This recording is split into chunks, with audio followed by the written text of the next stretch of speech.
Army presents The Big Picture, an official report produced for the armed forces and the American people.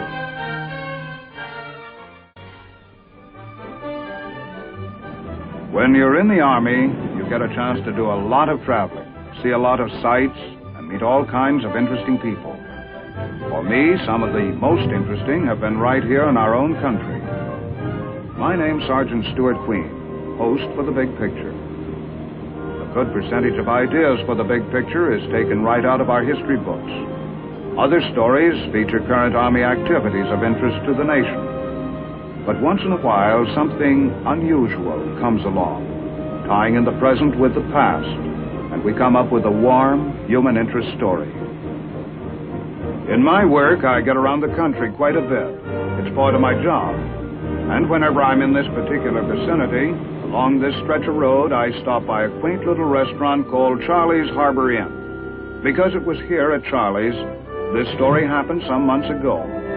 It was right here I discovered for myself that truth can be stranger than fiction.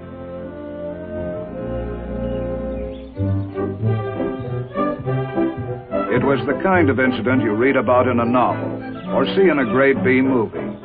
But if anyone told you it was a true story, well, nobody'd believe it in 1,000 years, and I wouldn't blame them.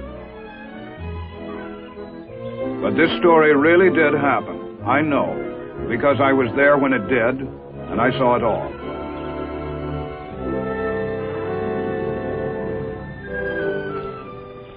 Anything wrong, officer? This your car? Yeah, why? That's why. So help me, officer. I didn't even know it was there. Let me see your license. Look, officer, I've only been here about 10 minutes. Yeah, I know. I was just making an important phone call.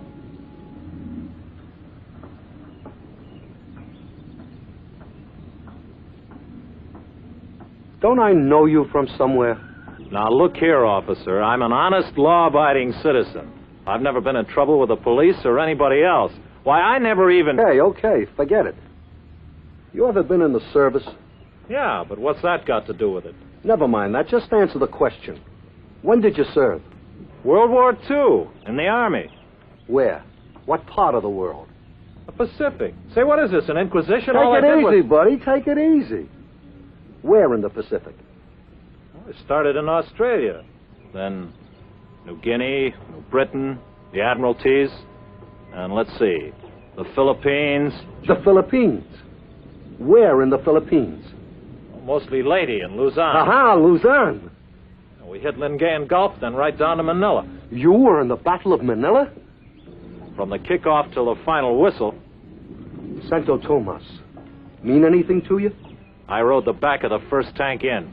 I thought I recognized you. Me? From where? From Santo Tomas. You see, I was one of the civilian prisoners there on Manila that you and your outfit liberated. No kidding. Yeah. Well, if this ain't the... Look, you got a minute? Sure. Let me buy you a cup of coffee? Yeah, sure. Look, whoever thought that... Nobody'd ever believe it, I know that. After all these years... Here was a veteran of World War II, and here was a man he helped liberate. Both meeting for the first time since that historic Battle of Manila in 1945. Peg, will you get us a couple of cups of coffee? 2 cups of coffee? As I said before, a true story, stranger than fiction, taking place right before my eyes. Man, you've added a few pounds here and there. Food's better over here, and the wife's a good cook. Say, don't I remember your wife at Santo Tomas? Kind of frail? That's right. After you arrived, we had to take her out on a stretcher. How is she now? Couldn't be better. Matter of fact, we got 4 kids. 4? Yeah. That's great. My wife and I often talk about those days.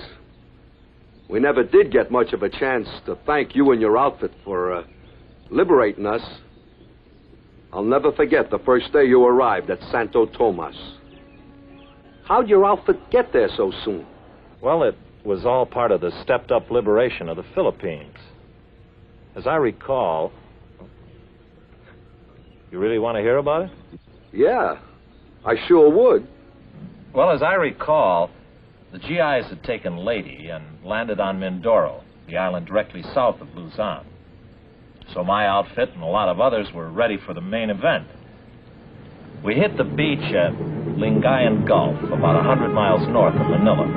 We thought we'd be moving right into the teeth of Jap resistance, but we were wrong. That was to come later.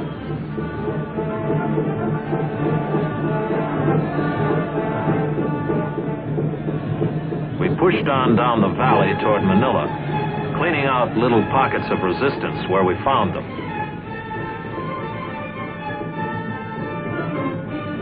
Out ahead of us, Air Force and Navy planes were softening up the way.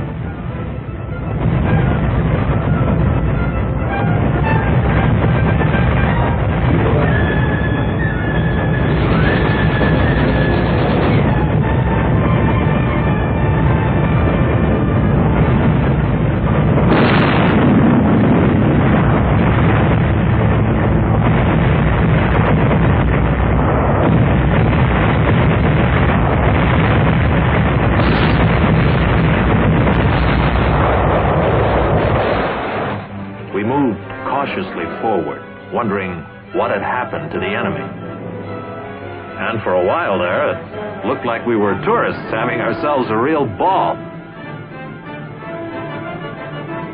Along the way, one of the GIs picked up an innocent-looking piece of paper, which turned out to be a Japanese field order. It stated, "All Filipinos found on the field of battle were subject to immediate execution. This applied to all Filipinos in Manila." Filipino guerrillas brought in reports that American and Allied prisoners were starving and being mistreated in the city. So we stepped up the pace in the outskirts of Manila and finally established contact with the enemy. But we soon lost it, and we realized that the Japs were withdrawing to the heart of the city. At Grace Park, where the monument stands, snipers took pot shots at us and slowed down our advance somewhat. And the only satisfaction I recall here was that my outfit was the first to enter Manila proper.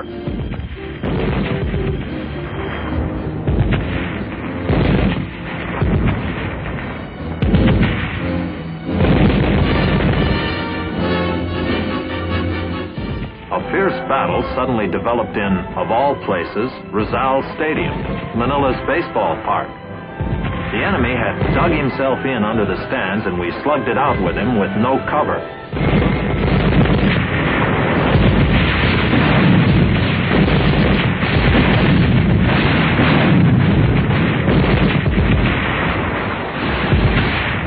Rizal Stadium, a baseball park. No game today.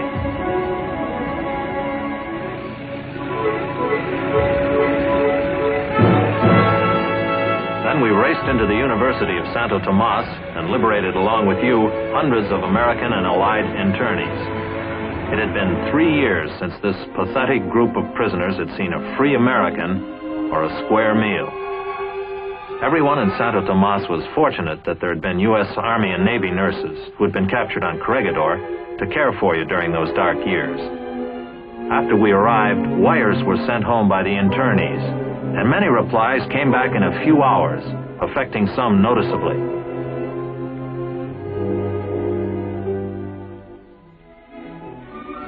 But for everyone, the liberation was a big celebration party. Kids who'd had no toys for 3 years now had giant-sized ones. And all of us were discussing how wonderful it was that the nightmare was over, at last.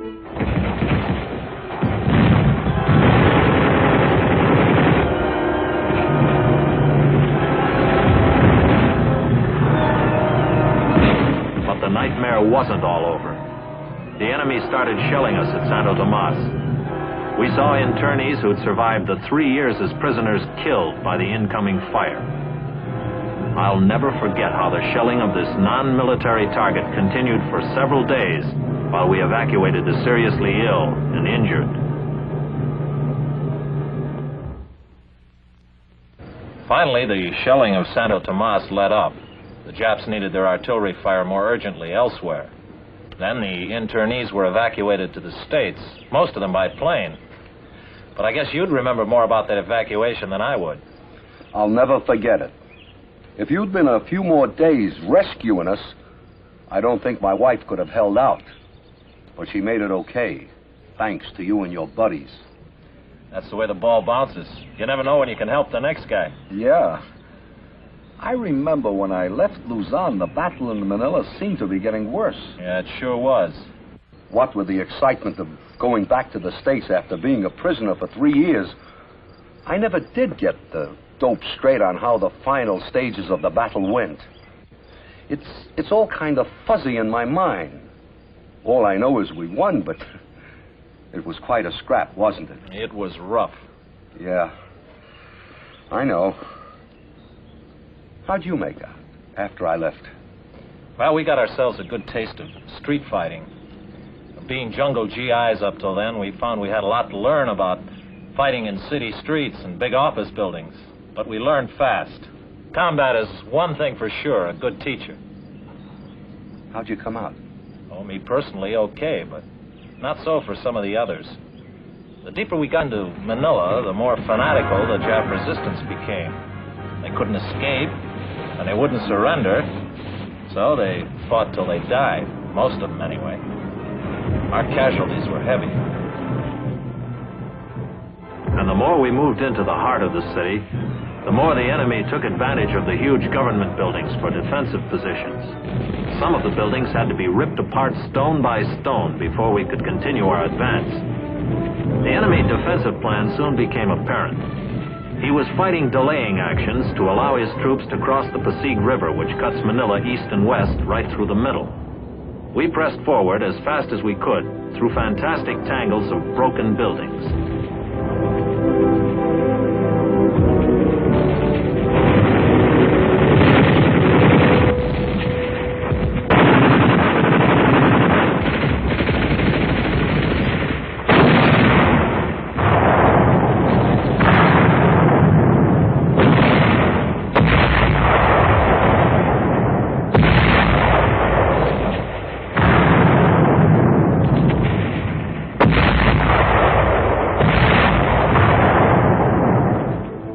Each Jap unit crossed the Pasig River, a bridge was destroyed, leaving one less for us when we reached the river.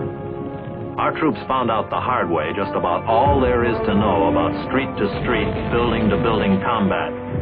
And the more we learned, the faster we moved, denying the enemy the advantage of a leisurely withdrawal. Those Japs who couldn't pull back dug in and fought till they died. Many Filipinos braved frontline fire, handing out cigars or candy to show their gratitude to us.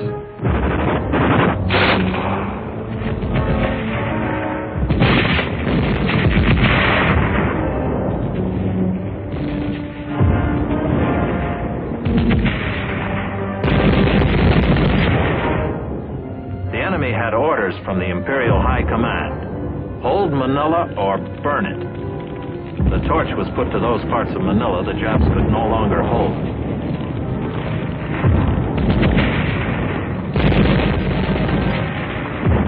Barrels and drums of gasoline and motor oil were detonated by the Japs inside buildings from one end of Manila to the other. And through all of the inferno, the GIs kept up the initiative, carrying the attack forward toward the Pasig River.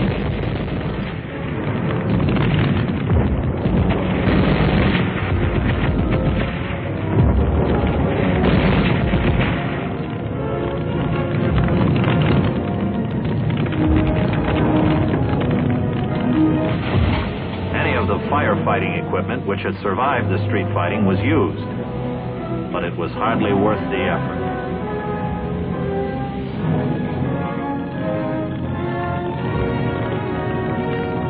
The fire gained momentum, burning city blocks at a time, consuming everything in its path that would burn, and it seemed to reach its peak of destruction at night. The Battle of Manila had reached a decisive phase. We were north of the Pasig River, and the Japs were south and moving into the famed old walled city called Intramuros. We kept the enemy pinned down with our fire while we brought up troops to prepare for a boat crossing of the Pasig.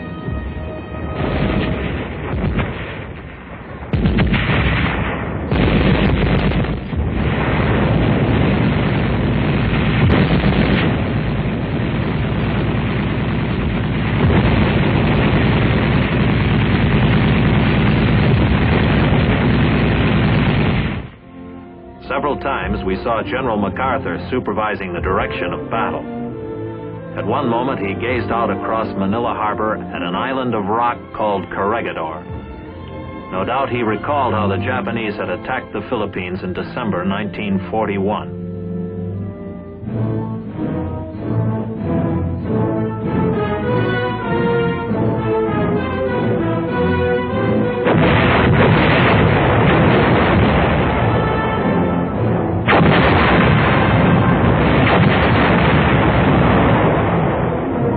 And then in May 1942, the enemy swarmed over Corregidor.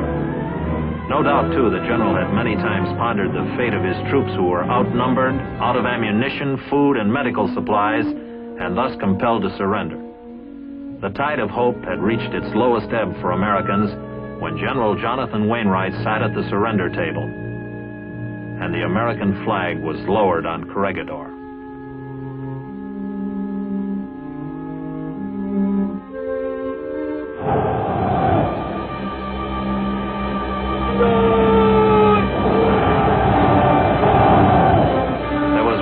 General MacArthur wanted more information about the condition of the prisoners taken on Corregidor and elsewhere in the Philippines. The word had gotten around about the death march, the forced march of the American prisoners by the Japanese, which caused many to die.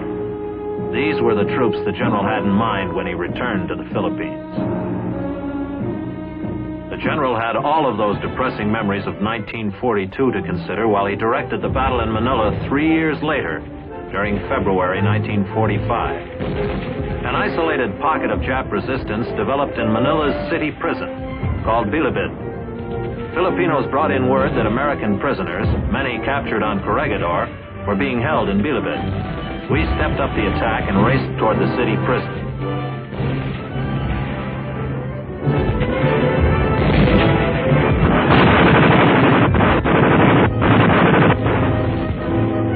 Inside Bilibid, we wiped out the Japs and found the GI prisoners starved, abused, old beyond their years, but possessing an undaunted spirit.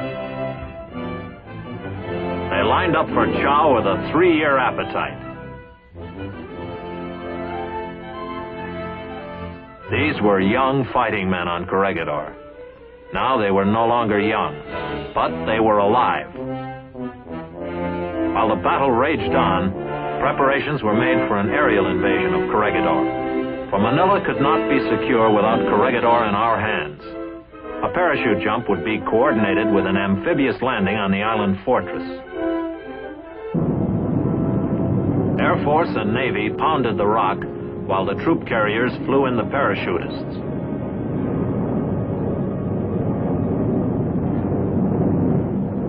And when the drop zone on Corregidor was lined up, there was nothing left to do but jump.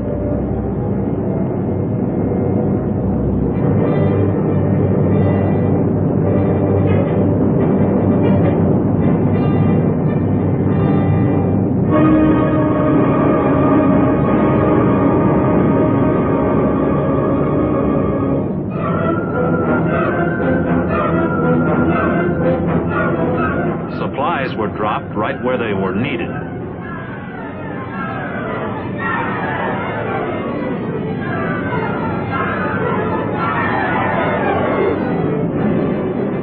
While the parachutists seized their objectives on top of the island, an amphibious task force hit the beaches.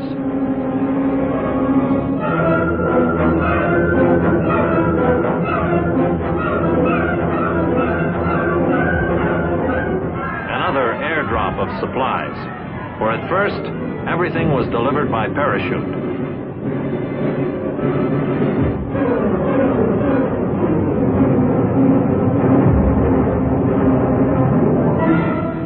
Although Corregidor was lightly defended, every Jap there fought a fanatical battle.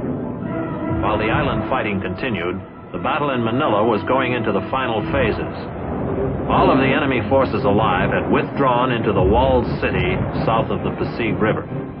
Now the Japs literally had their backs to the wall. They couldn't escape and wouldn't surrender. So we got set for the final round. The plan, roughly, was to concentrate our artillery, mortar, and small arms fire on the enemy while we crossed the Pacific. Wire communications were strung to assure the closest coordination of overhead fire.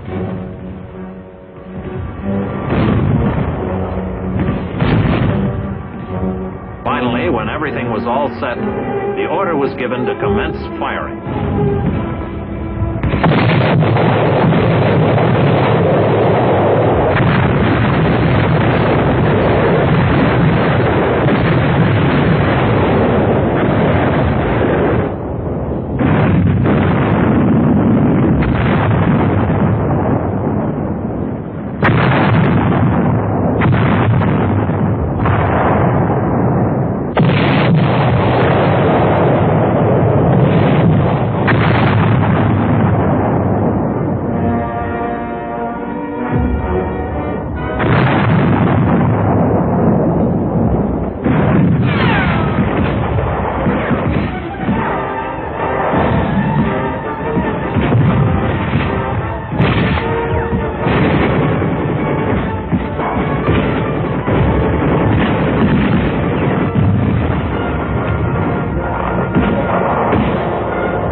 Lined up assault boats and amphibious tracked vehicles and then made the first river crossing attempt. We had no way of knowing how successful our concentration of fire had been on the enemy in the walled city, but we found that they apparently were effective since the only incoming fire on us was small arms.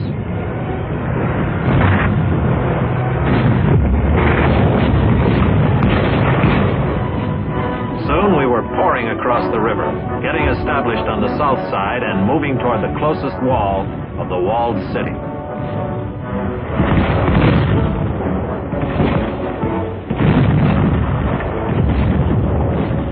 All of us knew by now that the toughest barrier of Manila was directly ahead, the 14-foot thick wall of Intramuros. While we approached our objective, our artillery and tracked vehicles gave us direct fire support.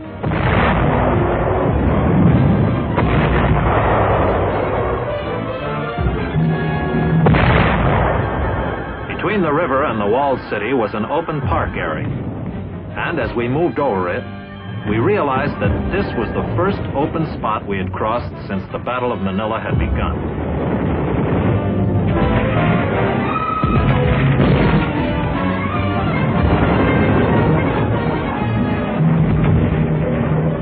The closer we got to the walled city, the more we saw of the effectiveness of our artillery and mortar fire in softening up the enemy positions. Filipinos willingly pointed out prepared defensive positions of the enemy.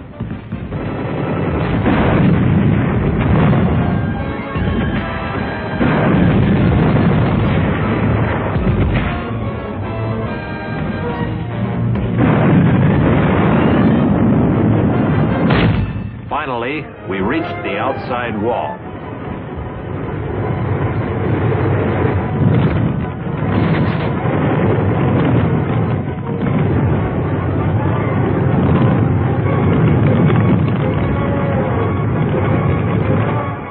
It took a great deal of probing to find the proper place to make the assault. For breaching this fortress was no easy matter regardless of how much artillery we had poured into it. But we finally cracked it.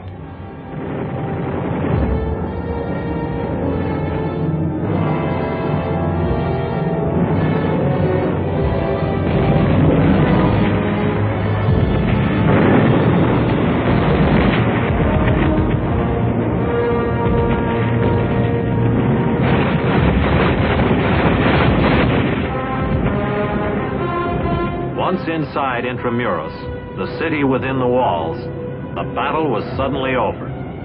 Only the rubble and chaos of combat remained. And among the debris we found human wreckage.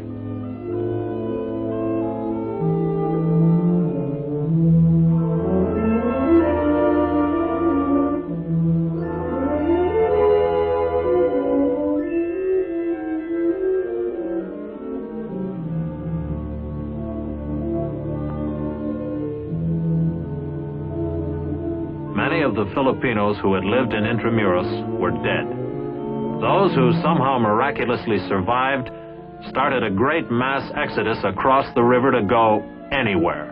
Anywhere away from the horrors of the walled city.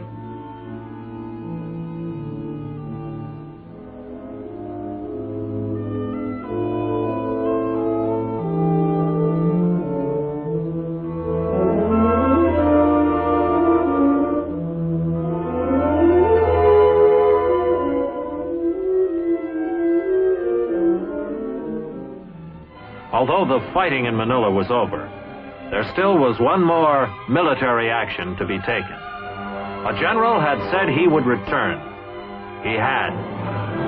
Now, with a flag-raising ceremony on Corregidor, the Battle of Manila was officially over.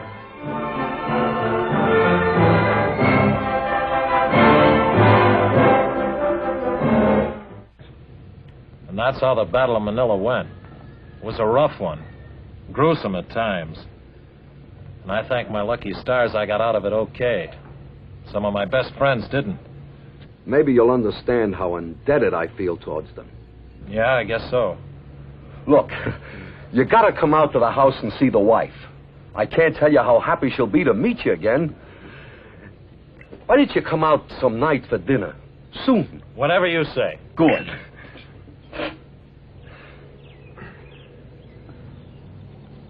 Looks like we've got some unfinished business here. Yeah, it sure does. Well, there's one way to finish it. But good.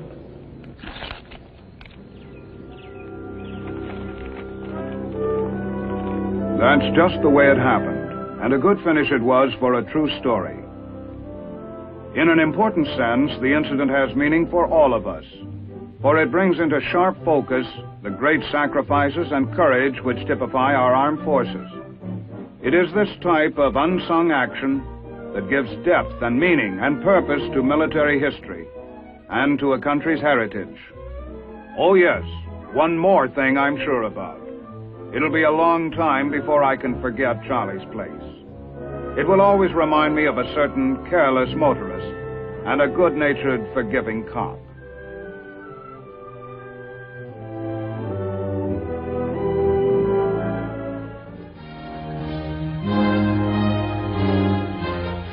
The Big Picture is an official report for the armed forces and the American people. Produced by the Army Pictorial Center. Presented by the Department of the Army in cooperation with this station.